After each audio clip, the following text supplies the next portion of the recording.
परमेश्वर के नाम का महिमा हो। आज हमारा चिंता का विषय है क्रिश्चियन प्रोसिक्यूशन। क्यों बढ़ते गया है ये प्रोसिक्यूशन? पूरे इतिहास में विश्वासियों को विश्वास के लिए सताया गया है। हम जानते हैं कि एक ईसाई के लिए, एक मसीह विश्वासी के लिए उनका प्रमाण बाइबल है, उनका व्यवस्था बाइबल है। बाइबल के आधार पर हमें आज ये चिंता करना है कि ये जो प्रोसिक्यूशन, ये सताव क्यों हमारे जीवन में आजकल आ रहा है, ज़्यादा आजकल आ रहा है। कारण क्या है? पूरे इतिहास में विश्वासियों को विश्वास के लिए सताया गया है, माने वही कारण है। ये विश्वास के कारण हम क्रिश्चियन है बोलकर कहने के कारण लोग हमें सता रहा है। बाइबल वास्तव में क्या कहती है? विश्वासियों को किन किन प्रकार की कठिनाइयों को सामना करना पड़ सकते हैं, ये आज हमें चिंता करना है। सबसे पहले बाइबल में से एक भाग में पढ़ने के लिए चाहूँगा। मत्ती रे सुसमाचार उसका 5वां अध्याय उसका 10 से लेकर 12 तक। मत्ती रे सुसमाचार उसका 5वां अध्याय 10 से लेकर 12 तक। यह लिखा है, धन्य है वे जो धर्म के कारण सताए जाते हैं, क्योंकि स्वर्ग का राज्य उन्हीं का है। प्रिय भाई और बहनों, यहाँ पर लिखा हुआ है, ऐसा लोग धन्य है जो धर्म के कारण सताए जाते हैं। धर्म के वजह से हम ईसाई धर्म में है, इसी कारण अगर कोई हमें सताए तो हम धन्य हैं। कारण क्योंकि स्वर्ग का राज्य उन्हीं का है। इस स्थान पर करीब 2000 वर्ष पहले ये विषय हमारा बाइबल में एक विश्वासी के लिए आवश्यक प्रमाण हमें दिया है, एक व्यवस्था दिया है। इस व्यवस्था का अनुसार हमें आगे चलने का है। कारण एक लिखा है, धर्म के कारण, मतलब धर्म के कारण सताए जाते, सता सकते हैं, सदाव हमारे जीवन में आएगा, लिखा है। ये एक नया चीज़ नहीं है। हम जानते हैं कि फर्स्ट सेंचुरी में जब कलीसिया का जन्म हुआ, उस समय से लेकर ये जो सताव विश्वासियों के लिए, प्रेरितों के लिए कई बार हुआ है। बहुत सताव हमारे पूर्व पिताओं को अनुभव सामना करना पड़ा, लेकिन ये पद उनके जीवन में बहुत सांत्वना मिला है। ये है, धन्य है वे जो धर्म के कारण सताए जाते हैं। आज हमें साहस बांधे, धीरज रहे, क्योंकि हम धन्य लोग हैं। अगर कोई धर्म के कारण सताए तो धीरज के साथ उसको सामने करना है, क्योंकि स्वर्ग का राज्य उन्हीं का है। उसका 11 पद में लिखा है, ये प्रभु यीशु मसीह कहता है, धन्य है तुम, धन्य हो तुम जब मनुष्य मेरे कारण तुम्हारी निंदा करें। आज हम देख रहे हैं, प्रभु यीशु मसीह के कारण, प्रभु यीशु मसीह का अनुयायी होकर हम चलने के कारण, प्रभु यीशु मसीह का एक शिष्य होकर हम रहने के कारण, प्रभु यीशु मसीह के पीछे हो लेने का कारण, प्रभु यीशु मसीह के नाम पर हम लोग एक जगह पर इकट्ठा होते हैं, गाना गाते हैं और प्रार्थना करते हैं, उसी के कारण सताए और झूठ बोल कर तुम्हारे विरोध में सब प्रकार की बुरी बातें कहें। देखो, धन्य हो तुम जब मनुष्य मेरे कारण, अर्थात प्रभु यीशु मसीह के कारण तुम्हारी अगर निंदा करें। हम आज सुन रहे हैं, लोग हमको निंदा करते हैं, लोग क्या क्या गाली बकते हैं, क्यों हम हमारे विरुद्ध में क्या क्या लोग बोलते हैं। हम बहुत कुछ हम सुन रहे हैं, बल्कि हमें कोई गलत नहीं किया, कोई पाप नहीं किया। जो पाप करने वाले को ये सब निंदा अनुभव करने का जरूरत नहीं, लेकिन जो पाप नहीं किया, जो धार्मिक लोग, उन लोगों को प्रभु यीशु मसीह के कारण निंदा करते हैं, वास्तव में ये हो रहा है कि नहीं? और सधाए और झूठ बोल बोल कर तुम्हारी विरोध में सब प्रकार की बुरी बातें कहे। बुरी हमारे विरुद्ध में बुरी बातें, हमारे विरोध में और बुरी बातें कह रहे। ये सच है कि नहीं? आज ये जो प्रभु यीशु मसीह ने जो कहा, अपने शिष्यों के सामने कहा, अपने अनुयायियों के सामने कहा, जो विषय आज 2000 वर्ष के बाद भी ये आज हमें चारों तरफ हम सुन सकते हैं, हम देख सकते हैं। कितना कितना गालियाँ बकते हैं ईसाइयों के विरुद्ध में, क्या क्या गाली देते हैं, मारेगा पीटेगा बोलते हैं। नहीं, ये प्रभु यीशु मसीह लिखा है, धन्य है तुम जो मनुष्य मेरे कारण तुम्हारी निंदा करे और सधाएं और झूठ बोल बोलकर तुम्हारे विरोध में सब प्रकार की बुरी बातें कहें। उसको 12 पद देखिए, आनंदित और मगन होना क्योंकि तुम्हारे लिए स्वर्ग में बड़ा फल है। वो आनंदित रहो और मगन होना क्योंकि तुम्हारे लिए स्वर्ग में बड़ा फल है, इसलिए कि उन्होंने उन भविष्यवक्ताओं को जो तुमसे पहले थे इसी रीति से सताया था। हमारे पहले जो लोग थे, पूर्व पिता लोग, उन लोगों को भी सताया गया दुनिया है। इस दुनिया में हम रहते हैं, हमारा पूर्व पिताओं को अगर सताया हुआ दुनिया में हम रहते हैं, अगर हमें भी ये लोग हमें सताएगा, लेकिन यह लिखा है तुम लोग धन्य लोग हो। यह 12 पद में लिखा है, आनंदित और मगन होना क्योंकि तुम्हारे लिए स्वर्ग में बड़ा फल, हमारे लिए बड़ा फल मिलेगा। अगर आज हो सकता है कि लोगों के सामने हम निंदित हो, लोगों के सामने एक परिहास विषय हो, लोग हमको मारने के लिए आया हो, या लोग हमको मारा भी है, और लोग हमको जो कारागृह में ले गए, जेल में डाल दिया है, और अनेक लोग हमारे सामने आकर धमकी दिया है और डराया है, सब कुछ किया है। लेकिन बाइबल में प्रभु यीशु मसीह ने कहा है कि आनंदित और मगन होना क्योंकि तुम्हारे लिए स्वर्ग में बड़ा फल है, इसलिए कि उन्होंने उन भविष्यवक्ताओं को जो तुमसे पहले थे इसी रीति से सताया था। इसी रीति से हमारे पूर्व पिताओं को भी सताया था। 10 मत्ती सुसमाचार उसका 5वां अध्याय 10 से लेकर 12 तक हम पढ़े, लिखा है कि ये सब कुछ आज जो हो रहा है सब कुछ होगा बोल कर प्रभु यीशु मसीह ने पहले से कहा था।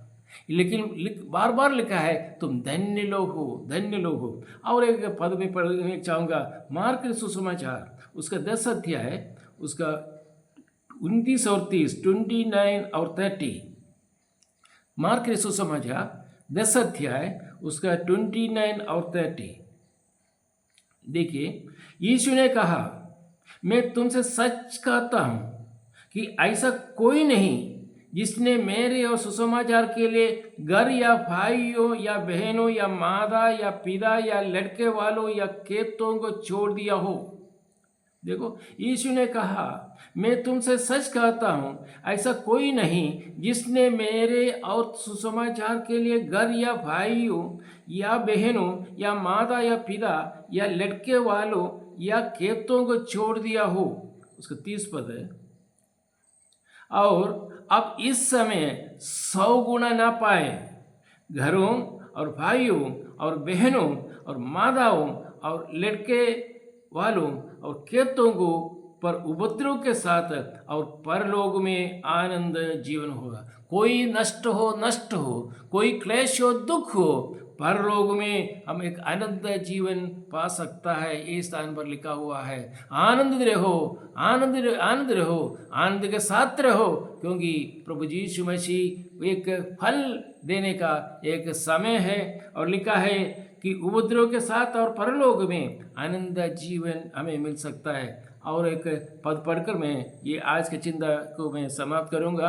यूहन्ना सुसमाचार उसका 15 अध्याय उसका 19 और 20 पद है। यूहन्ना सुसमाचार उसका 15 अध्याय 19 और 20 पद। ये सब विषय प्रभु यीशु मसीह ने कहा हुआ विषय है। वो जानता था कि जब उनको सताया गया, दुनिया जो भलाई का काम किया, बुराई कुछ भी नहीं किया, अनेक लोगों को चंगा किया, अनेक लोगों को जो भूखे थे भोजन दिया, अंधे थे आँख दिया, लंगड़ा था पैर दिया, और अन्य अनेक अच्छा काम करके ये इस दुनिया में रहा।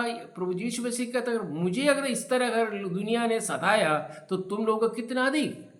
उसको देखिए यूहन्ना के सुसमाचार उसका 15 अध्याय उसका 19 पद। देखिए कारण क्या है, आज हमें सताने का कारण क्या है लिखे प्रभु यीशु मसीह ने पहले से बोला है। यदि तुम संसार के होते, हम लोग संसार में था, लेकिन यदि तुम संसार के होते तो संसार अपनों से प्रीति रखता। अगर हम संसार के लोग हैं, अगर हम विश्वासी लोग ना होते या हम मसीह लोग ना ही होते, अगर प्रभु यीशु मसीह का अनुयायी ना होते तो अपनों से प्रीति रखता कौन? अविश्वासी लोग, ये संसार के लोग। लेकिन परंतु इस कारण कि तुम संसार के नहीं, देखिए आज हम संसार के नहीं है, हम एक बार संसार के था, संसार से दुनिया में था, एक अविश्वासी का जीवन बिता रहा था। वहीं उस स्थान को छोड़कर एक विश्वास जीवन में आया, प्रभु यीशु मसीह का अनुयायी बन गया, उनका शिष्य बन गया। अब एक मसीह के नाते हम इस दुनिया में रहना आरंभ किया। तो लिखा है परंतु इस कारण कि तुम संसार के नहीं वरन मैंने तुझे संसार में से चुन लिया है, इसलिए संसार तुमसे बाहर रखता है। कारण क्या है? लिखा है देखो, परंतु इस कारण कि तुम संसार के नहीं वरन मैंने तुझे संसार में से चुन लिया। हाँ प्रिय भाई और बहनों, हमें प्रभु यीशु मसीह ने संसार से, दुनिया से हमें चुन के अलग किया। हम पापी थे, शैतान का संतान थे और पाप में जीवन हम बिता रहे थे। इस दुनिया में अशांति का एक जीवन बिता रहे थे। उस स्थान से, उस दुनिया से और पाप में दुनिया से प्रभु ने हमें चुन लिया। लिखा है वरन मैंने तुझे संसार में से चुन लिया है, इसीलिए संसार तुमसे बाहर रखता है। कारण क्या, हमें संसार क्यों बाहर रखता है? ये संसार के लोग, दुनिया के लोग हमको क्यों गाली देता है? संसार के लोग हमें क्यों थप्पड़ मार के लिए आते हैं? संसार के लोग क्यों हमें गाली देता है? संसार के लोग हमको क्यों पकड़ कर जो जेल में डालने के लिए कोशिश करते हैं, जेल में डालता भी है। ये कारण क्या है कि ये लिखा है मैंने तुझे संसार में से चुन लिया। ध्यान रखिए प्रिय भाई और बहनों, अगर आज इस तरह का क्लेश और दुख और कष्ट संकट अगर आपको अनुभव करते हो तो ये करो, ये विश्वास करो प्रभु यीशु ने आपको चुन लिया है। अगर आप प्रभु यीशु मसीह ने आपको चुन लिया है, उसमें एक लोग वो पसंद नहीं है उनको, संसार के लोग। हम विश्वासी हो गया, प्रभु यीशु मसीह का अनुयायी हो गया, तो एक ग्रुप जो है वो कभी नहीं चाहता है कि उनके जीवन में कभी आग्रह नहीं है कि हम इस प्रभु यीशु मसीह का एक चेला होकर हम रहे। इसलिए उन लोग लिखा है वरन मैंने तुझे संसार में से चुन लिया है, इसलिए संसार तुमसे बाहर रखता है। उसके बाद 20 पद पढ़कर मैं समाप्त करूंगा। जो बात मैंने तुमसे कही थी कि दास अपने स्वामी से बड़ा नहीं होता, उसके याद रखो। यदि उन्होंने मुझे सताया, देखो प्रभु यीशु मसीह को सताया हुआ दुनिया, उस दुनिया में हम रह रहा है। प्रभु यीशु मसीह कहता है यदि इस दुनिया मुझे सताया तो तुझे भी सताएंगे। हम कौन है? उनको प्रभु यीशु मसीह, परमेश्वर, जगत का ज्योति, जगत का उद्धार करता, जो जिसके ऊपर जो विश्वास करने से उद्धार मिल सकता है, उद्धार करता, हमारा सृष्टि करता, उस प्रभु यीशु मसीह को अगर दुनिया ने सताया तो लिखा कि तुझे भी सताएंगे। यदि उन्होंने मेरी बात मानी तो तुम्हारी भी मानेंगे। हाँ प्रिया भाई और बहनों, आज जो हमारे सामने जो मसीही लोग सताया जा रहा है, ये बाइबल में स्पष्ट रूप में लिखा है कि ये सताने का कारण क्या है। प्रभु यीशु मसीह ने इसके बारे में क्या कहा? प्रभु यीशु मसीह ने स्पष्ट रूप में कहा कि ये सब कुछ जो होने वाला है आजकल बहुत बढ़ते जा रहा है, लेकिन हमें बहुत प्रार्थनापूर्वक आगे बढ़ें ताकि हम धन्य लोग हैं। हो सकता है कि उन लोगों के सामने हम मूर्ख या निंदित होकर, परिहास का एक विषय होकर होंगे अन्य सांसारिक लोगों के सामने, लेकिन हमारा प्रभु यीशु मसीह कहता है कि मैं आपको जानता हूँ, मैं आपका विषय में देखता हूँ और मैं तुम लोग मेरे सामने धन्य लोग हैं, धन्य लोग। आज ये स्थान पर मैं इधर समाप्त कर रहा हूँ, लेकिन आगे भी कई विषय हमें चिंता करने का है। प्रेरित 2 अध्याय 3 अध्याय 4 अध्याय हमने पूरा किया है। उस समय भी जो है हमें मालूम है साधारण आरंभ हुआ। जब पेंतिकोस्त दिन में कलीसिया का जन्म हुआ, उस समय से लेकर बाहर से कई लोग प्रभु का विश्वासियों को सताना आरंभ किया, प्रोसिक्यूशन आरंभ हुआ। अभी भी हम देख सकते हैं। धैर्य, धीरज रहिए, साहस बांधिए, प्रभु के साथ मिलकर रहिए और प्रार्थना सहित रहिए। प्रभु हम सबको अनुग्रह करें। आगे भी और भी कई विषय बाइबल में लिखा है प्रोसिक्यूशनों के बारे में, वो हम आगे चर्चा करेंगे। ये वचन द्वारा हम सबको आशीष करें, अनुग्रह करें। प्रभु का नाम का महिमा हो। आमीन।